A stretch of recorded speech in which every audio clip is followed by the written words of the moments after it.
থাকে না। আর তুমি বলে বেড়াও তুমি ছাড়া কিচ্ছু চলে না। মিথ্যা প্রতারণা, বিশ্বাসঘাতক।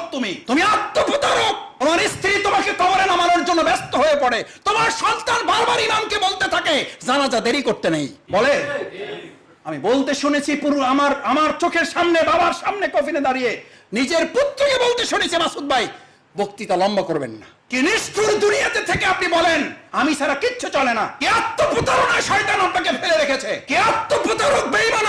আমি ছাড়া সংসার চলে না। আমি ছাড়া এক রাত আমার স্ত্রী ঘুমাতে পারে না। দেলোয়ার হোসেন সাইদি হুজুরের তাহলে কি অপরাধ? নিজামী সাহেবের তাহলে কি অপরাধ? মীর কাসেম আলী মিন্টু ভাই তার ছেলে ব্যারিস্টার আরমানের কি অপরাধ? তার স্ত্রী কি করে ঘুমায়? আমার আজমির স্ত্রী কি করে ঘুমায়? শহীদ আব্দুল কাদের মোল্লার স্ত্রী কি করে ঘুমায়? আত্মপ্রতারক শফিকুল ইসলাম মাসুদ, বেঈমান শফিকুল ইসলাম মাসুদ।